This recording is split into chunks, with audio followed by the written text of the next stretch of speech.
السلام عليكم ورحمة الله وبركاته. ازيكم عاملين ايه؟ يا رب تكونوا بخير وفي احسن حال. معاكم محمد عادل من قناة استوديو المواهب. درس النهاردة ان شاء الله هنشرح ازاي نعمل ماستر صوت للتوزيع الراب نيو سكول اللي احنا بدأناه في 4 حلقات فاتوا. ازاي النهاردة نخلصه ان شاء الله ونعمل له ماستر للصوت ونخرج الصوت بجودة عالية. تابعونا.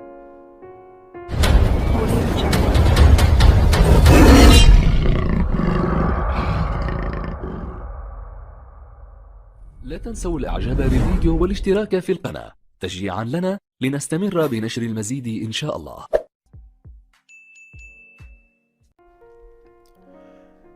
اول حاجة، اول ما بنفتح البروجكت كده احنا طبعا خرجنا الصوت ده، كنا عاملين له ميكس قبل كده وفي حلقات تانية. لما اتفرجش على الحلقات، بداية الحلقات ازاي عملنا التوزيع ده من البداية وازاي عملنا له اللحن بتاعه وازاي رصينا الدرامز بتاعه، يتفرج على الحلقات اللي فاتت وبعد كده يجي يكمل معانا الحلقة ديت. في 4 حلقات فاتوا وفي الحلقة اللي فاتت عملنا الميكس. تمام. الميكس بعد ما خلصناه فخرجنا التراك بالمنظر ده كده، ويف، بصيغة ويف. تمام. وحطيناه في بروجكت جديد. اول ما حطيناه في بروجكت جديد، اول حاجة هنظبط له السرعة بتاعته. تمام. ازاي نظبط السرعة بتاعته؟ هندوس على العلامة دي كده وبعد كده نيجي عند ديتك تيمبو وندوس عليها ونقول له دور لنا على سرعته. مثلا هو تقريبا من 75 ل 150، ندوس على العلامة دي من 75 ل 150 وهو هيبحث عن سرعة اللوب ده أو الصوت اللي موجود عنده ويف. بحث عنه 140. فعلا البروجكت احنا كنا عاملينه على سرعة 140. تمام. ده لو احنا مش عارفين، لو عارفين بنحدد من هنا كده على طول ونظبط على 140. تمام. نسمع كده التوزيع ده اللي احنا عملناه وعملنا له ميكس وخلصناه. نسمعه كده.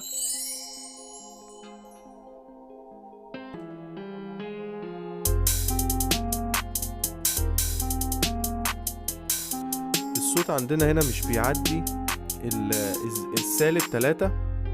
تمام. لازم بعد ما نخلص الميكس لازم الصوت ما يعديش معانا هنا السالب 3 عشان يبقى عندنا دايناميك رينج. اقصى حاجة كمان السالب 3 ممكن يبقى اقل، بحيث ان يبقى في عندنا مساحة نعمل دايناميك رينج، بحيث ان احنا نقدر نعمل ماستر للصوت ونخرج الصوت بجودة عالية. طبعا ده توزيع بس من غير يعني لسه مفروض ان في رابر هيراب عليه. تمام. فطبعا ده توزيع بس من غير صوت.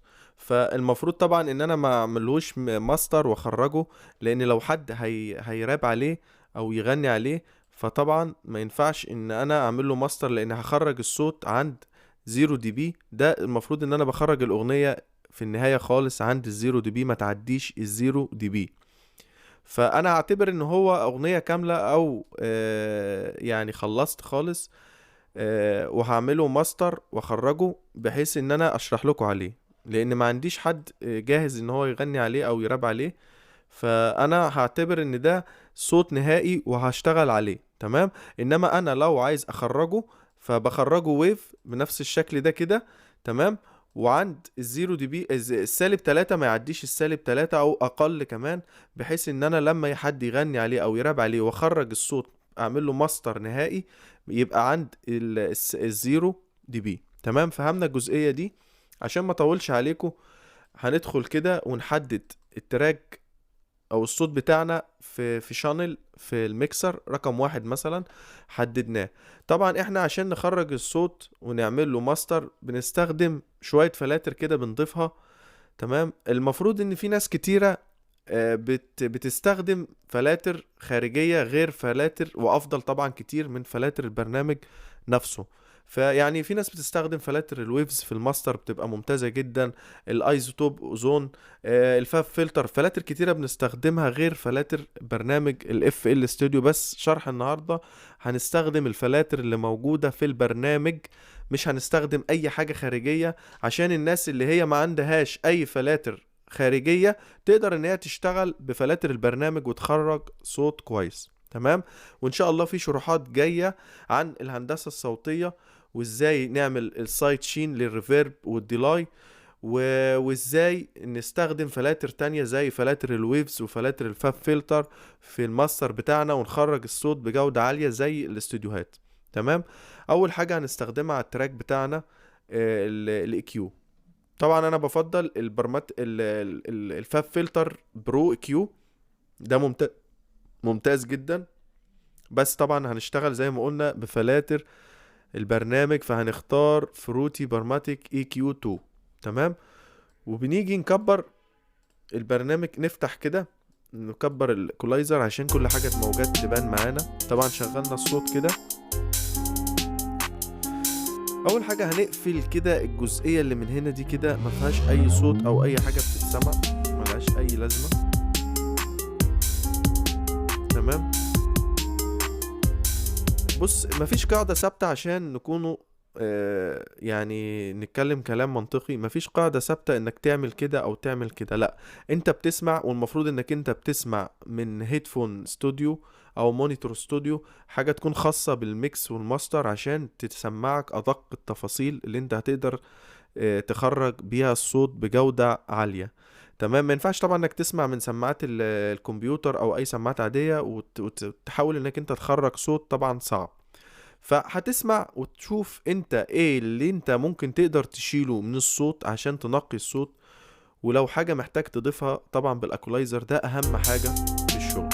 هنيجي مثلا على المنطقة دي، من اقوى المناطق، من اكتر المناطق اللي انت ممكن تخف منها الصوت او تشيل منها الموجات المضرة للصوت او حاجة هتبوظ معاك الصوت في الاخر. فبتيجي مثلا عند رقم 3 عند اللو ميد. تمام. ونحاول ان احنا نضيق الفتحة كده ونطلع بيها لفوق ونسمع. كله معتمد على سمعك. بص، لو ركزنا هنا طبعا الناس اللي لابسه سماعات سمع التصفير معايا كده. انا كده حاليا سامع التصفير. هبدأ اوطي، مش هتوطي كتير، حاجات بسيطة، 1 دي بي، 1.5 دي بي، 2 دي بي بالكتير. بحاول اشيل على قد ما اقدر الموجات او يعني ترددات الصوت المزعجة معايا. تمام. برضو هاجي هنا اضيق كده وبطلع بيها لفوق خالص.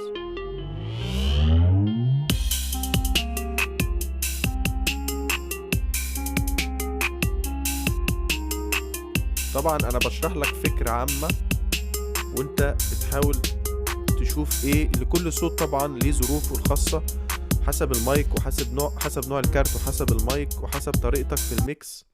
تمام. بنبدأ نشتغل بنفس الطريقة دي كده.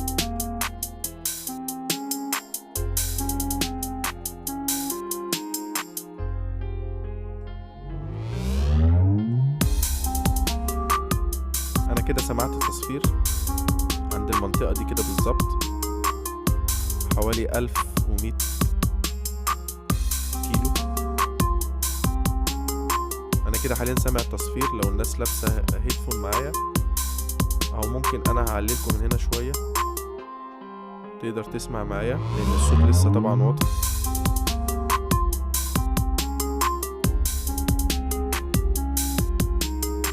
تمام. عشان انا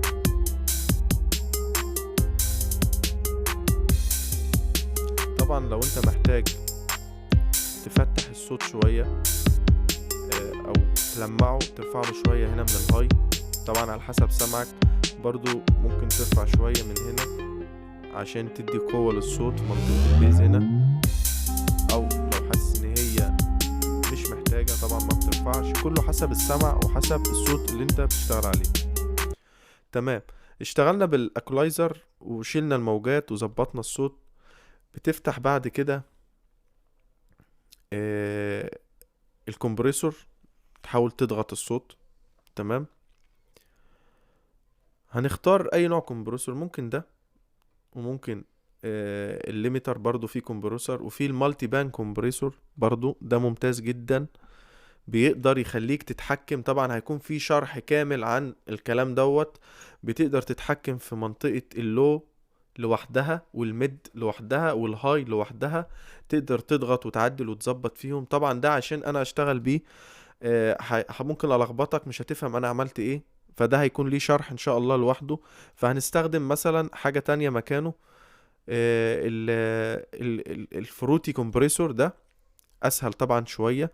هتشغل كده، او ممكن حاجة تانية عشان برضو تشوف الموجات بنفسك، مثلا زي ده كده، ده الليميتر، وبتدوس هنا كومبريسور وبتشغل، بيبان لك كده الموجات قدامك.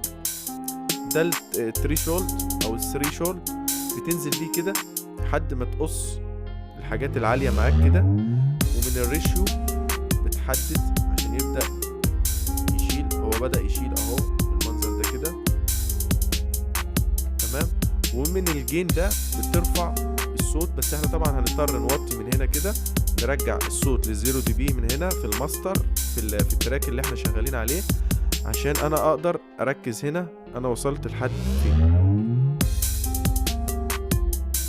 انا هبدأ اضغط في الصوت، اعليه بقى، تمام. انا كده ضغطت الصوت وعليته.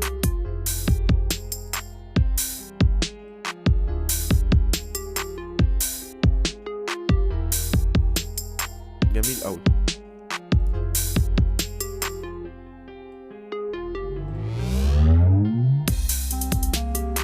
ممكن بنسمع من هنا كده قبل وبعد،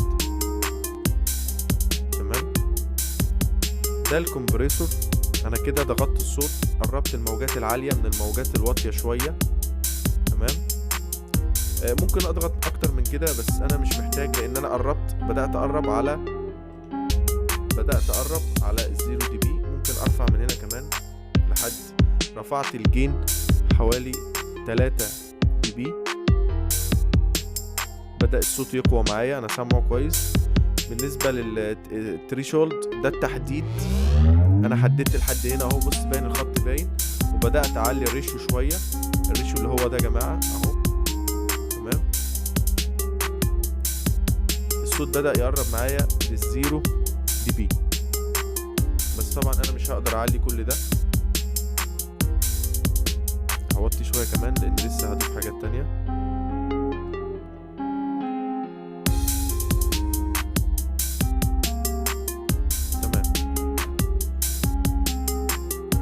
بالنسبة بقى لإضافة الفلاتر، ممكن تضيف يعني تزود حاجات كتيرة جدا في الماستر، بس أنا بحاول أعمل لك الماستر باختصار، عشان أنا ما كلكعلكش الدنيا. أنا عارف إن في ناس كتير مبتدئين مش محتاجة إن أنا أكلكع الدنيا، في ناس تفضل ترص فلاتر لغاية الآخر هنا. طبعا كل الإضافات ما بيبقاش ليها أي لازمة، تمام. بس أنا ممكن أدلك على حاجات تقوي الصوت، تمام. ممكن أستخدم مثلا ديستورشن، حاجة يعني تدي قوة للصوت. طبعا الديستورشن ده بنختاره او بنضيفه في ال 8 to 8، الحاجات اللي هي البيز، عشان تظهر صوتها لما تيجي تشغله في سماعات موبايل او سماعات ضعيفة. فاحنا ممكن نختار ده كده، تمام، ونبدأ نسمع كده. ممكن نقلب من هنا كده لحد ما نجيب حاجة خفيفة شوية. ده يعتبر خفيف شوية، وبنفتح من هنا. ممكن نعليه شوية.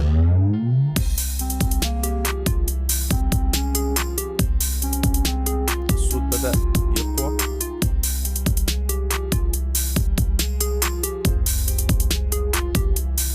بس الصوت بدأ يعدي معايا الزيرو دي بي، هضطر اقلل شوية. برضو هرجع تاني للكمبريسور هنا، وهقلل جين من هنا شوية كده. دوت الويف شيبر بيدي لمعة في الصوت وقوة، تمام. ممكن تضيف حاجة كمان، برضو ده الماكسمايز، تمام. ده بيتحكم في اللو لوحده والميد والهاي، ده الماستر، تمام. ممكن عشان انا مكلكعلكش الدنيا، ممكن تختار من البريسيتس الجاهزة لو جينا اخترنا ديت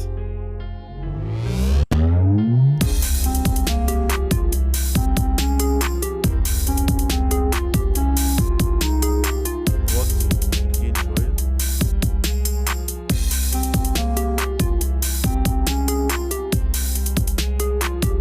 نوطي شوية. طبعا الصوت وصل معانا هنا للزيرو دي.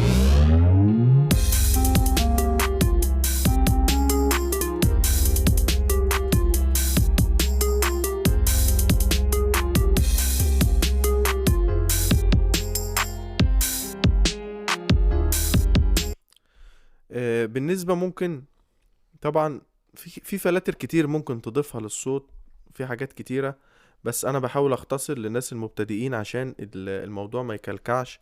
ممكن نبدل ده بحاجة تانية برضو، نجرب مثلا نبدله الساوند جدايزر، جميل جدا. تمام، بنختار اي لون بيدي لون برضو زيه زي الديستورشن اللي احنا شلناه ده، حاجة زيه كده، بيدي لون كده برضو. في عندك كذا لون مختلفين، وبيدي قوة، بيعمل ضغط برضو. ممكن نجربوه كده، ممكن نوقف ده كده ونفتح ده ونسمع كده.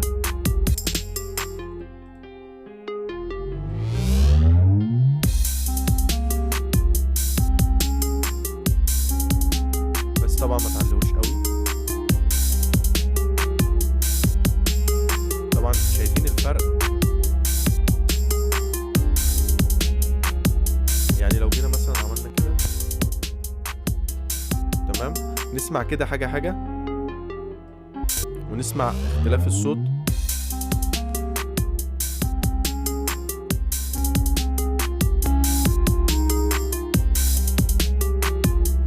لو جينا وقفنا الفلاتر كلها من هنا، بص الصوت كده الصوت بالفلاتر كده قبل الفلاتر في اختلاف كبير طبعا.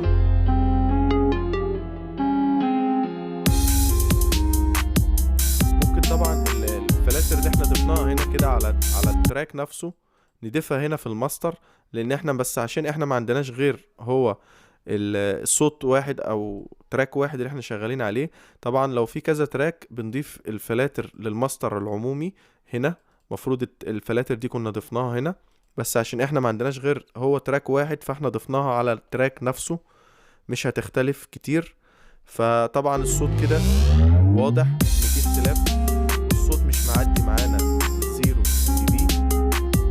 في حاجة بنحطها، اللويدنس ميتر ده بيحدد لك صوت التراك بتاعك او صوت الاغنية بتاعك وصل عند مستوى معين، لان في مستوى محكوم بيه مثلا اليوتيوب او مثلا مواقع اللي بتشير عليها الاغاني، او مثلا الحاجات اللي بتتعرض في التلفزيون، بيبقى في مستوى معين لللاودنس ميتر ما يعديهاش. عشان مثلا لو بتتفرج في التلفزيون على اعلان، والاعلان او اغنية، والاغنية دي خلصت جاء اغنية تانية بعديها، ممكن تلاقي ان الصوت عالي عن اللي قبليها. ففي ليفل صوت معين بيبقى محكوم بيه الاغنية بتاعتك او اي اغنية، عشان لما تتعرض على اليوتيوب او على اي موقع بيعرض اغاني يبقى ليها مستوى معين، عشان يبقى كله في مستوى واحد، ما يفرقش الصوت ده عن ده. فده برضو هيبقى فيه ليه شرح لوحده ازاي نتخرج الصوت عند مستوى درجة صوت معينة.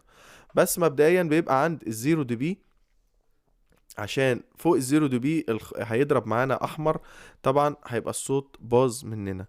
طيب خلصنا الصوت وعملنا كل حاجة بالشكل ده كده،